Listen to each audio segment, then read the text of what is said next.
Hi everyone. So my story today is a very old story. This story is about 130 years old and it's called The Jungle Book. Long ago, deep in the Indian jungle, Bagheera, a wise and caring Black Panther, was walking along the side of the river. There, he came across a boat that had crashed onto the shore. Inside was a baby in a basket. "It's a man cub," said Bagheera to himself. Bagheera knew the man cub. Bagheera knew the man cub needed food and care, but the nearest man village was days away. Instead, he hoped to leave the baby with a mother wolf who had recently given birth to a litter of cubs. She was very happy to accept the man cub as one of her own. 10 years passed, and the man cub, who became known as Mowgli, lived happily with the wolves.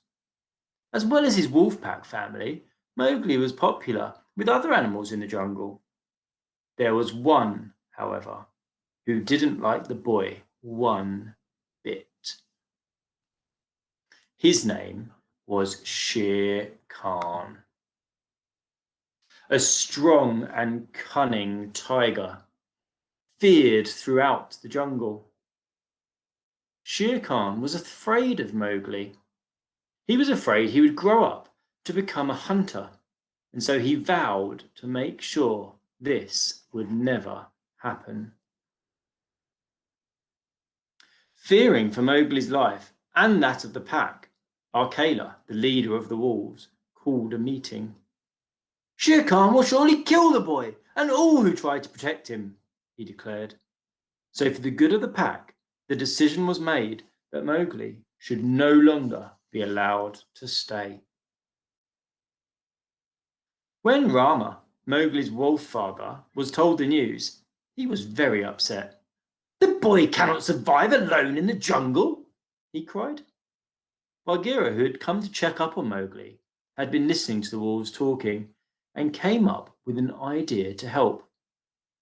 "I know a man village where Mowgli would be safe," he said. "I'm sure he'll go with me." "So be it," replied Akela. "There is no time to lose." Early next morning, without telling the boy why, Bagheera took Mowgli away. Even with the child on his back, he moved swiftly, and the two of them were soon deep in the jungle. As night time came, Mowgli started to feel sleepy. "Shall we go back home?" he asked. "We're not going back," replied Bagheera. "I'm taking you to a man village." Mowgli tried to protest, but Bagheera refused to listen. It was time to sleep, and he was looking for a safe place for both of them. The panther finally found a tall tree they could use. "Go on," he said. "Up you go." Once they were both safely on the thick tree branch, Bagheera lay down and closed his eyes. The panther was soon sound asleep, leaving a sad Mowgli to think about all the jungle friends he would be leaving behind. Neither of them noticed Kaa, a large slithering snake, appear above them. "Say now, what have we here?" asked Kai. "It's a man cub, a delicious man cub." "Oh, go away and leave me alone," said Mowgli. He tried to push Kai away with his hand, but the snake didn't leave. Instead, he began to hypnotize Mowgli, using his large, scary eyes. "Sleep, little man cub," hissed Kai. "Rest in peace." As Mowgli drifted off to sleep, Kai began to coil himself around the helpless young boy. Then the snake opened his mouth as wide as it would go. As his head moved closer to Mowgli, Suddenly, Bagheera woke up and saw what was happening. "Hold it! Kaa!" he cried. The panther leapt forward and batted the snake with his large black paw. Kaa released Mowgli from his grip and turned to attack Bagheera. "You have just made a serious mistake, my friend," hissed Kai, who began to hypnotize the panther. But before he could coil himself around Bagheera, Mowgli, who'd woken from his trance, pushed Kaa off the branch. Finally defeated, a hungry Kaa slithered off into the depths of the jungle.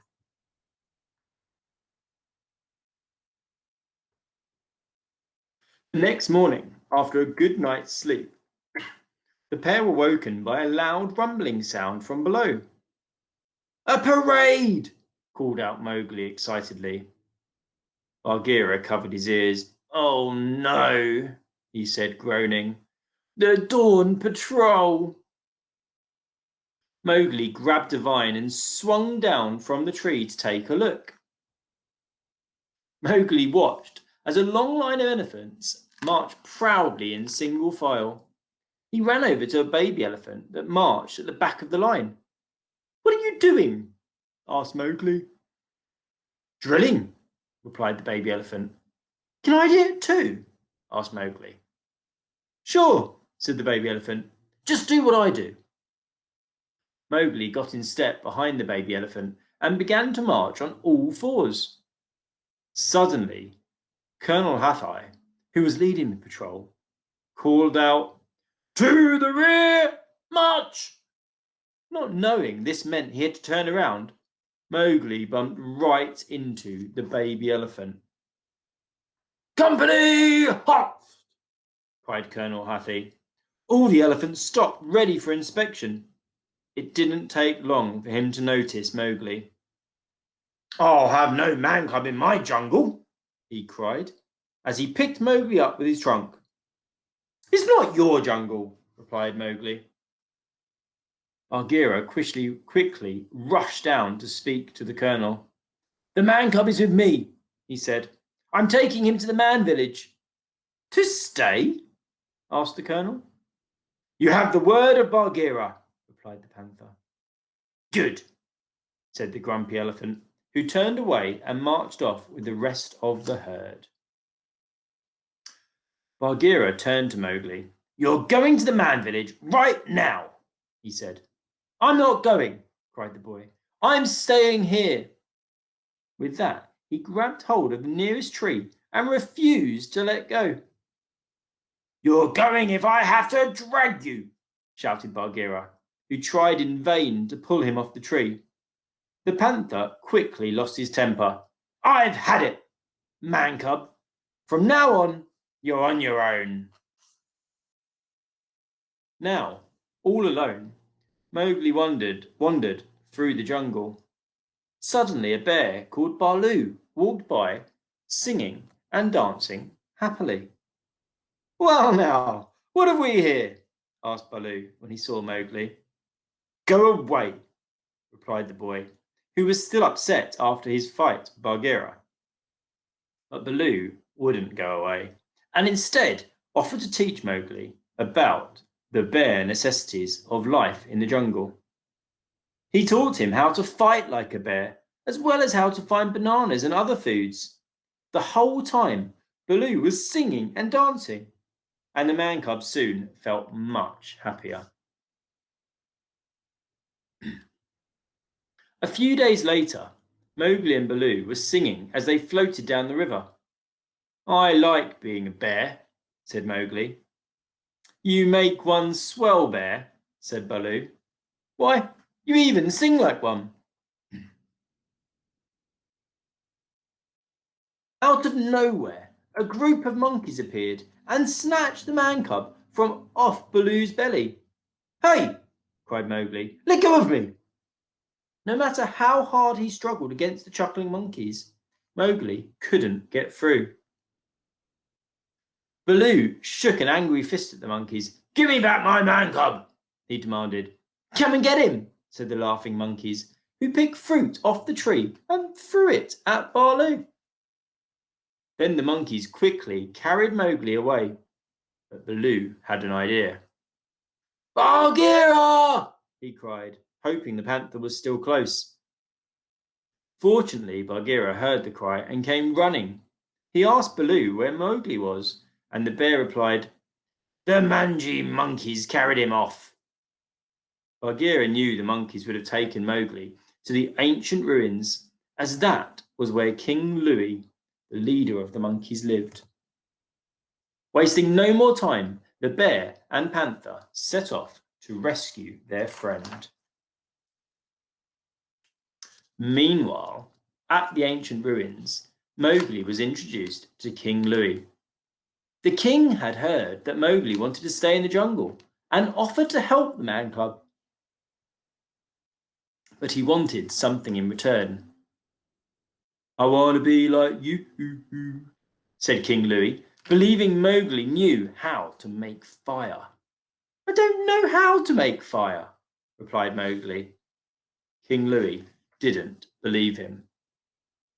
Bagheera and Baloo arrived soon after, and the panther quickly came up with a plan. While you create a disturbance, he said to Baloo, I'll rescue Mowgli. With that, Baloo disguised himself to distract the king of the monkeys. As Baloo and King Louie were dancing, Bagheera tried to rescue Mowgli. Despite the monkeys guarding the boy, the cunning panther was able to grab his friend, and the two of them escaped with Baloo back into the jungle. That night, as Mowgli slept, Bagheera explained to Baloo why the boy had to be taken to the man village. Sooner or later, Mowgli will meet Shere Khan, said Bagheera. Despite how much Baloo loved having his friend around, he knew Mowgli wouldn't be safe as long as that terrible tiger was after him. When morning came and Mowgli was awake, Baloo spoke to him. I've got to take you to the man village, he said reluctantly. Not wanting to leave the jungle, Mowgli ran off, only to fall into Kaa's clutches once more. Nice to see you again, hissed the snake. Shere Khan, who believed Mowgli was close by, heard Kaa talking and tugged on the snake's tail to get his attention. I'd like a word with you, purred Shere Khan, as he revealed his long, sharp claws. Forgive me if I've interrupted anything. Oh, no, nothing at all, lied Kaa, who didn't want the tiger to take Mowgli away from him. While the tiger and snake were talking, Mowgli managed to escape from Kaa's coils. He ran away once more, feeling more alone than ever. After travelling for a long time, Mowgli arrived at an area where there was no grass on the ground or leaves on the tree. Soon, 4 vultures joined him. He's got a leg like stalks, said one. But he ain't got no feathers, said another. All the vultures laughed at poor Mowgli until they saw how sad the man cub really was. Instead of teasing, the vultures decided to try and cheer Mowgli up. Kid, we'd like to make you an honorary vulture, they said. I'd rather be on my own, said Mowgli. Now look, kid, everybody's got to have friends, said one vulture. Suddenly, all 4 started singing and dancing. We're your friends, they all sang. Mowgli was soon smiling and dancing along. Unknown to Mowgli and the vultures, Shere Khan was nearby. He heard the vultures singing and went over to investigate. As the song finished, he spoke. Bravo, he sneered, and thank you for detaining my victim. Frightened by Shere Khan, the vultures flew off from the safety of a tree. They urged Mowgli to run. Mowgli refused, You don't scare me, he said to Shere Khan. You have spirit, said the tiger. Spirit deserving of a sporting chance. I'm going to count to 10. But Mowgli still didn't run. Shere Khan finished counting and leapt at Mowgli, only for Baloo to arrive in the nick of time and grab the tiger by his tail. The vultures and Baloo fought Shere Khan, but he was too strong for them. Suddenly, lightning struck. It hit an old tree, causing it to burst into flames. Fire! Cried one of the vultures. It's the only thing old Stripes is afraid of. Mowgli grabbed the burning branch and tied it to Shere Khan's tail. Terrified by the piece of burning wood attached to his body, Shere Khan ran away, never to be seen again. Good old Papa Bear, cried Mowgli, as he thanked Baloo for saving his life. Realizing it was time to leave the jungle for good, Mowgli let Baloo and Bagheera take him to the man village. When they arrived, the young boy heard a girl singing. He couldn't take his eyes off her. When the young girl saw Mowgli, she smiled at him. Mowgli picked up the girl's water jug and followed her to the man village. Mowgli's where he belongs now, said Bagheera. I think you're right, said Baloo. Their pair watched as Mowgli turned around and gave them both one last happy smile before heading inside, where he lived happily ever after. The end. I hope you enjoyed that story, everyone.